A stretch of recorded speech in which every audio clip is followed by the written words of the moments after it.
Bonjour et bienvenue dans les interviews du Monde devant soi. C'est une date gravée à jamais pour la Syrie, le 8 décembre 2024. Ce jour-là, les rebelles syriens, menés par le groupe Hayat Tahrir al-Sham, renversaient le régime de Bachar al-Assad. Une offensive éclair qui a mis fin à 13 années de guerre civile. Le tyran n'est plus là, mais tout reste à faire dans le pays. Reconstruire, apaiser, réunifier. Cette lourde tâche, elle incombe à Ahmed al-Shara, le leader de Hayat Tahrir al-Sham, désormais nouveau dirigeant de la Syrie. Alors, comment reconstruire le pays après plus de 50 ans de dictature ? Quels défis attendent cet homme issu de la mouvance djihadiste ? Et peut-on lui faire confiance ? On va en parler avec Sophie Nivelle-Cardinal, journaliste et grand reporter. Bonjour Sophie. Bonjour Hélène. Vous avez couvert les 13 années de guerre en Syrie, depuis le soulèvement populaire de 2011 contre Assad jusqu'à aujourd'hui. Vous faites partie des premières et des rares journalistes à avoir pu entrer clandestinement dans le pays dès 2011. Vous y avez tourné le reportage au cœur de la bataille d'Alep, pour lequel vous avez reçu le prix Bayeux des correspondants de guerre. Vous avez ensuite réalisé, en 2015, Disparu, la guerre invisible de Syrie, avec Étienne Huvert, sur les camps de la mort de la dictature d'Assad. Vous avez reçu pour ce travail le prestigieux prix Albert Londres. Et vous étiez à Damas encore ces 3 derniers mois. Vous avez assisté en décembre à la libération du pays, à ces scènes de liesse qu'on a vues ici. 3 mois plus tard, en mars 2025, est-ce que l'euphorie est toujours là ? Est-ce qu'elle est toujours intacte ? Ou est-ce qu'elle commence à redescendre ? Alors là, on est dans une autre phase. Il y a quelques jours, le 15 mars, il y a eu la célébration de la Révolution, pour la première fois, qui a été célébrée à Damas.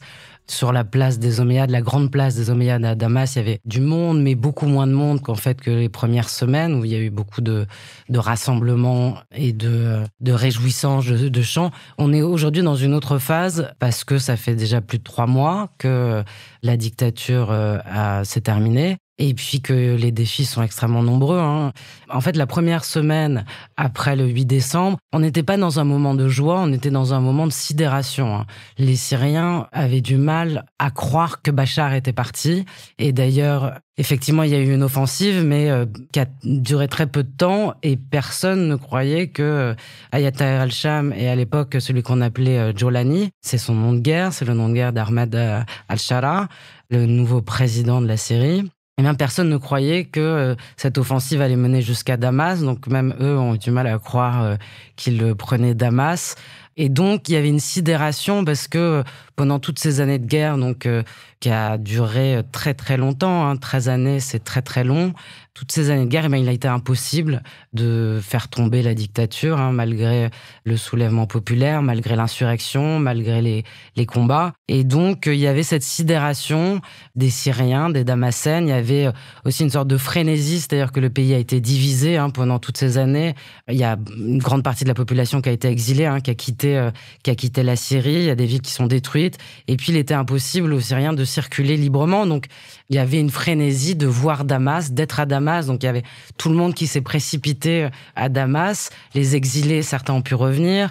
Tout ça, évidemment, a duré plusieurs semaines. C'était aussi un grand moment d'espoir. L'espoir n'a pas disparu. Évidemment, il y a toujours beaucoup de gens qui veulent croire à cette nouvelle Syrie, à une Syrie libre, à une Syrie sans Assad. Mais on est dans une autre phase depuis déjà un petit moment, parce que le pays est détruit, parce qu'il y a eu les sanctions. Alors les sanctions commencent à être levées, mais l'État, il n'y a pas d'argent dans le pays, tout simplement. Les villes, Damas a été préservée, mais dès que vous sortez de Damas, dans la banlieue immédiate, dans ce qu'on appelle la Ghouta orientale, les villes sont détruites. Ce sont des squelettes de villes. Il ne reste, si vous allez à Jobar, qui est à 5 minutes en voiture de la vieille ville de Damas, c'est une ville fantôme. Tout a été pillé. Il ne reste que les murs des immeubles. Et c'est le cas d'une grande partie de la Ghouta orientale, de cette banlieue qui s'était soulevée dès 2011-2012, et puis qui a été assiégée, bombardée pendant 6 ans. Et puis après, le régime a repris le contrôle en 2018. Donc oui, les défis sont extrêmement nombreux, surtout qu'on est dans un moment où la région est extrêmement instable, connaît beaucoup de bouleversements, et l'ordre du monde également. On va revenir sur tous ces points. Effectivement, il y a beaucoup à dire. Mais avant ça, est-ce que vous pouvez nous dire un peu qui est cet homme, Ahmed El-Shara, d'où est-ce qu'il vient? Et peut-être que lui aussi était le premier surpris d'avoir réussi cette offensive militaire. En tout cas, maintenant, il se retrouve propulsé à la tête du pays. Qu'est-ce qu'on peut attendre de son type de gouvernance? Qui il est? Ahmed Al-Shara, donc on a appelé Jolani pendant plusieurs années. C'est un djihadiste, un combattant du djihad, un Syrien qui est parti faire le djihad dès 2003 en Irak, puis qui est revenu en 2011 en Syrie, mandaté par Al-Qaïda, et donc qui a pris la tête, qui était à la tête de Jabhat al-Nusra, qui était une des branches d'Al-Qaïda. Après, il y a eu une division, une scission avec l'État islamique, les deux groupes se revendiquaient être le seul représentant légal d'Al-Qaïda. Et puis, il y a eu l'État islamique qui est donc devenu un État, avec même des frontières, une monnaie. Jolani, lui, a continué sa route côté Idlib. Et puis, au fur et à mesure des années, quand il y a eu un certain nombre de déportations, puisque les villes, que ce soit Alep ou après la route orientale en 2018, les groupes qui se battaient se sont rendus, puis ont été déportés. Il y a eu des accords, ont été déportés à Idlib. Jolani, je pense que sa grande force, c'est surtout qu'il a survécu pendant toutes ces années. Le groupe Hayat Tahrir al-Sham, il y a eu un aggiornamento idéologique, c'est-à-dire que la bataille, le combat n'était plus dirigé comme Al-Qaïda ou l'État islamique contre l'Occident, mais la première des batailles était de gagner la guerre contre Assad, de faire tomber la dictature. Parce que il y a aussi eu le 7 octobre, avant le 8 décembre, il y a eu le 7 octobre dans la région qui a fait que, quelque part, il y a eu un perfect storm qui a permis à Shara de lancer l'offensive et aussi de s'unifier avec tous les groupes, parce que c'est pas le seul groupe Oui, il était à la tête d'une coalition. À la tête d'une coalition et qui ont lancé l'offensive. Et pourquoi je parle du 7 octobre? Parce que finalement, le Hezbollah, qui était l'allié d'Assad, et l'Iran ont été complètement affaiblis, tout comme les Russes qui se battent en Ukraine, qui se battent contre l'Ukraine. Donc, parce qu'il y a eu ces différents éléments, c'est aussi pour ça que finalement, cette offensive a réussi. Aujourd'hui, Jolani n'est plus Jolani, il est Ahmed Al-Shara, il a repris son nom civil. Sur le terrain, ce qu'on constate, c'est qu'il n'est pas du tout dans le culte de la personnalité comme l'était Assad. C'est-à-dire qu'il a même il a fait interdire les représentations publiques de son visage. Donc, à Damas, bon là, les portraits ont été abîmés ou repeints, mais Damas est une ville où on voyait le portrait d'Assad, le père, le fils, partout dans la ville. Là, c'est pas du tout le cas. Ahmed Al-Shara, on voit pas du tout son visage partout. Il est pas du tout représenté. Donc, on n'est pas dans ce culte de la personnalité, même si il y a beaucoup de Syriens qui aiment beaucoup Ahmed Al-Shara. Il est extrêmement populaire parce qu'il a fait tomber la dictature, tout simplement. Si on en croit ces déclarations, la Syrie va devenir un pays libre, uni, peut-être démocratique. Il faut voir encore si les déclarations correspondent aux actes. Là, il vient d'avoir une déclaration constitutionnelle qui a été signée. C'est une déclaration qui est quand même... la grande peur de l'Occident, c'est que ça soit la charia, mais la réalité, c'est que c'est surtout une déclaration constitutionnelle qui est celle d'un régime présidentiel. Donc, il y a beaucoup de nominations qui sont faites par le président. Donc là, il y a beaucoup encore de questions. Il devrait y avoir une autre constitution et des élections dans les prochaines années. Il y a eu des mains tendues, évidemment, dès le début, que ça soit à ce qu'on appelle les minorités, les chrétiens ou les alaouites. Mais le pays a été divisé pendant tellement longtemps. La dictature syrienne date de la fin des années 60. Donc les défis sont extrêmement nombreux. Il y a une peur qui a été instillée chez les Syriens, notamment chez les Syriens alaouites, chez les Syriens chrétiens, que la majorité sunnite est là pour les tuer et ne pense qu'à ça. Justement, il y a eu des tueries d'alaouites là ces dernières semaines, après la libération. La dictature a joué des divisions, des divisions religieuses ou confessionnelles, mais qui sont des divisions en fait politiques, a joué de ça pour se maintenir au pouvoir. Et donc cette peur-là est très ancrée, elle est parfois non justifiée, parfois justifiée. Il y a 15 jours, bientôt 15 jours, il y a eu une insurrection des forces fidèles à Bachar al-Assad menée par un général de la 4e division. La 4e division, c'était l'une des deux unités les plus fortes dans l'armée de la dictature, menée par le frère de Bachar al-Assad, Maher al-Assad. D'ailleurs, on ne sait pas où il est actuellement. Ce sont des hommes qui se sont rendus coupables de crimes de guerre pendant toutes ces années, coupables d'extorsion, d'organisation du trafic de Captagon. Ce ne sont pas des anges. Il y a eu cette insurrection qui a été menée, réprimée. Il y a eu des tueries, on le sait, elles ont été reconnues dès le lendemain par Ahmed al-Shara. Et pour l'instant, malheureusement... Des tueries de personnes appartenant aux Alaouites. Des tueries d'Alaouites. En Syrie, la côte syrienne, Tartous, les villes de Latakia, Tartous, Banias, sont des villes à majorité alaouite, même si c'est mixte. Il y a aussi des sunnites, il y a aussi des villages chrétiens, parce que les Alaouites proviennent des montagnes dans l'arrière-pays de cette côte. Et après, il y a eu une repopulation sous la dictature depuis Hafez. Donc on parle de côte alaouite, de montagne alaouite, du Djebel alaouite, du pays alaouite.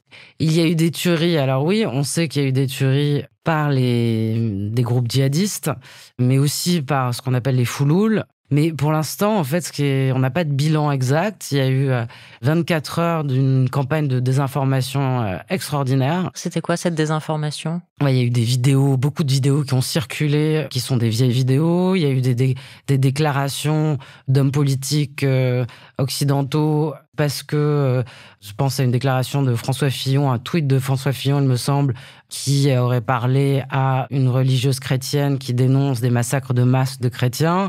Il y a une ONG qui, quelques heures après l'insurrection, donc on sait qu'il y a des combats, annonce des chiffres, une centaine de personnes, plus d'une 700, 800 personnes tuées. Comment ces chiffres ont été établis quelques heures à peine après l'insurrection, alors que les combats ont toujours cours, alors qu'il n'y a pas d'accès direct au terrain? Oui, il y a eu une campagne de désinformation massive. Le problème, c'est qu'on n'a toujours pas d'accès, nous, médias étrangers, à la côte. Moi, je m'y suis rendu dès les premiers jours. On m'a interdit de filmer, on m'a interdit de parler au Croissant Rouge syrien qui ramassait des corps. On m'a viré manu militari d'une des villes côtières à laquelle je me trouvais. Donc après, on n'est pas dans le régime Assad parce que j'ai pas été arrêté, j'ai pas été torturé. On m'a pas retiré mon accréditation non plus. On m'a renouvelé mon accréditation, mais en précisant bien qu'il était interdit de se rendre sur la côte. Et alors même que, alors évidemment, tout le monde veut contrôler le narratif, tout le monde, c'est de la très mauvaise publicité pour Shara, alors que la conférence de Bruxelles devait se tenir 10 jours plus tard. Néanmoins, il n'y a aucune pression finalement pour que les médias étrangers accèdent. L'Union européenne a promis d'aider la transition syrienne avec 2,5 milliards d'euros. Shara s'est engagé à ce qu'il y ait une commission d'enquête qui enquête sur les exactions et rende son rapport. Mais oui, il y a eu des massacres, il y a eu des tueries, il y a encore des gens qui sont tués. Alors, on peut parler d'une phase de revanche. Finalement, après le 8 décembre, il y a eu très très peu d'exactions, il y a eu très peu de revanche. C'était d'ailleurs surprenant parce que ça a été une guerre très très longue, mais aussi extrêmement cruelle. Il faut le rappeler que les Alaouites, c'est la communauté à laquelle appartenait le clan Assad. Effectivement. Après, Bachar al-Assad était marié à une sunnite. Donc il y a des alliances aussi avec les sunnites. Il y a aussi des sunnites qui ont soutenu Bachar al-Assad et la dictature. Mais effectivement, les Alaouites sont associés au pouvoir. Les Alaouites, même si en très grande majorité, c'est une population qui a été maintenue dans la pauvreté, ils bénéficiaient quelque part d'un certain nombre de privilèges, ne serait-ce que d'avoir accès à des emplois du gouvernement. En fait, la dictature a maintenu toute une partie de la population dans les villes toujours tenues par la dictature pendant ces années de guerre, a formé une clientèle, c'est-à-dire qu'ils avaient des salaires, puisqu'ils avaient des postes dans les administrations, même si c'est des salaires de misère, en même temps, ils pouvaient circuler peut-être plus librement, en même temps, ils pouvaient estorquer plus librement aussi les autres. Donc cette population alaouite est associée au pouvoir, elle est associée à Bachar al-Assad, et encore une fois, la majorité sunnite a été associée à une forme de toute façon, les divisions étaient encouragées et nourries par la dictature. Donc ça, c'est un défi aussi de pouvoir se reconstruire maintenant et de faire un pays unitaire en dépassant ces oppositions qui ont été alimentées, nourries, instrumentalisées pendant des années. On est plus que dans l'opposition, on est dans des haines nourries, parfois fantasmées. La réalité, c'est que depuis le 8 décembre, Shara et Ayat Tahrir al-Sham ont tendu la main. Ils ont tendu la main. Il y a eu des dialogues engagés avec les chefs religieux, les notables, que ce soit alaouites, que ce soit les chrétiens. Les Kurdes aussi, par exemple, ils les ont intégrés dans les institutions, dans les futures institutions ? Alors, on ne connaît pas encore les termes exacts. Il y a eu un accord avec le dirigeant des SDF, ce qu'on appelle les SDF, ou en français des FDS, toute cette coalition qui a dirigé, en tout cas, le Rojava, ce qu'on a appelé le Rojava. Pour l'instant, oui, normalement, il devrait être intégré, mais il y a eu un accord il y a quelques jours, mais les termes sont encore mal connus. Mais là aussi, ça dépend d'autres équilibres régionaux, et le PKK a rendu Öcalan, le dirigeant du PKK, a appelé à rendre les armes. Le PKK a accepté. La réalité, c'est que pour les Kurdes syriens, sans le PKK, il est très difficile d'exister. Mais oui, Chara a annoncé que, de toute façon, il a promis que la Syrie ne serait pas divisée. Mais les haines sont très ancrées. Et, par exemple, à Damas, c'est une galaxie très particulière aujourd'hui, Damas. Il y a toute une population qui a vécu sous la dictature pendant des années. Alors certes, il y a beaucoup de gens qui n'ont pas forcément soutenu la dictature, qui s'en sont arrangés. Mais il y en a d'autres qui ont cru à tout ce qu'elle dit, qui croient toujours d'ailleurs à ce que leur disait la dictature, c'est-à-dire que les sunnites sont là pour les tuer, que c'était des terroristes. La manière dont Damas est configuré, il y a ce qu'on appelle le mont Kassioun. Pendant 6 années, il était impossible de ne pas entendre les bombes tomber sur la Ghouta. Il était impossible de ne pas savoir que la Ghouta a été dévastée. À partir de 2018, les routes sont de nouveau accessibles. Donc pour aller à Homs, ceux qui pouvaient se déplacer, ils voyaient très bien toutes les villes de la Ghouta complètement détruites et désossées et démembrées. Donc il est impossible de ne pas savoir. Néanmoins, il y a encore beaucoup de Syriens, de Damascènes, qui pensent que tout ce qu'on a dit sur la dictature, les crimes de masse, les attaques chimiques, tout ça n'est pas vrai. Il n'y a pas eu de parole de reconnaissance, finalement, de tous ces crimes de la dictature, des notables alaouites, des chefs religieux alaouites, des chefs chrétiens non plus. Il y a une logique de survie, en fait, et qui est toujours celle qui était celle sous la dictature, en fait, de la part de ces communautés. Les choses ne vont pas changer du jour au lendemain, c'est beaucoup trop ancré. Il y a eu aussi beaucoup trop de souffrance des deux côtés, donc on est dans une phase où... Évidemment, Chara ne va pas tout résoudre, ce serait trop simple. Il y a beaucoup de traumatisme, il y a beaucoup de destruction, et la reconnaissance des crimes, on n'en est pas encore là de la part de toute la Syrie. Oui, traumatisme, vous dites, parce que voilà, on sort de 13 ans de guerre civile et on imagine aisément que la population est traumatisée. On s'en rend compte d'autant plus quand on regarde vos reportages. Sophie Nivelle-Cardinal, je vais citer par exemple Syrie, Damas, le goût de la liberté, qui a été diffusé début janvier sur Arte. Vous y avez interrogé des Syriens qui racontent les attaques par armes chimiques qu'il y a eu à plusieurs reprises cette dernière décennie. Des gens qui listent tous les membres de leur famille qui sont morts en donnant les noms. Un chirurgien qui opérait tant bien que mal dans un hôpital souterrain dans les conditions qu'on imagine, qui dit à votre micro il y avait que des cas urgents. Il fallait que je choisisse entre qui j'opérais maintenant et qui je laissais baigner dans son sang. Et ce qu'il faut bien comprendre, c'est que tous ces gens-là qui parlent dans ce reportage, donc moi je les ai interviewés en décembre, c'est la première fois qu'ils peuvent dire publiquement ce qui s'est passé. Tout le monde dit ça dans votre reportage. Aujourd'hui, on peut parler. Moi, c'est ce qui m'a marqué, c'est cette espèce de mantra qui revient de dire aujourd'hui, on peut parler, aujourd'hui, on peut parler. Le chirurgien que vous citez, il a été obligé de nier les crimes pendant les 6 années. Qu'il a vu de ses propres yeux. Il a été obligé de nier tout ce qu'il a vécu pendant 6 années. Il a fallu, les autres ont dû se taire. 6 années, c'est quand même très très long à partir de 2018. Effectivement, cette parole, elle s'est libérée. Aujourd'hui encore, la parole est libre. Donc, il y a plus ce qu'on appelle les oreilles au mur. C'était une expression consacrée parce que tout le monde écoutait tout le monde et tout le monde espionnait tout le monde. Il y avait une administration de la terreur.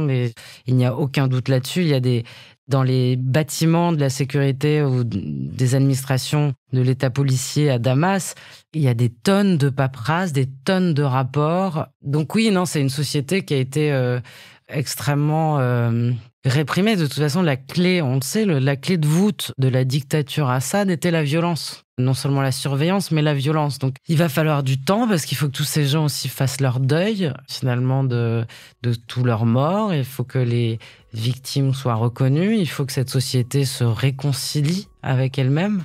Et tout ça, ce sont des processus très, très longs. Est-ce qu'ils vont être engagés par les nouvelles autorités? Est-ce que c'est possible? Eh bien, seul l'avenir le dira.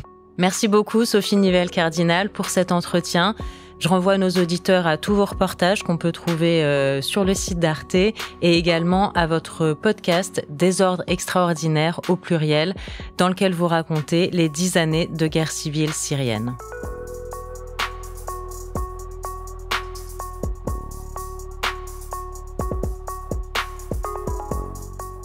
L'interview du Monde devant soi est un podcast produit par Slate Podcast. Production éditoriale et présentation, Hélène Decomer. Prise de son, montage et réalisation, Aurélie Rodriguez.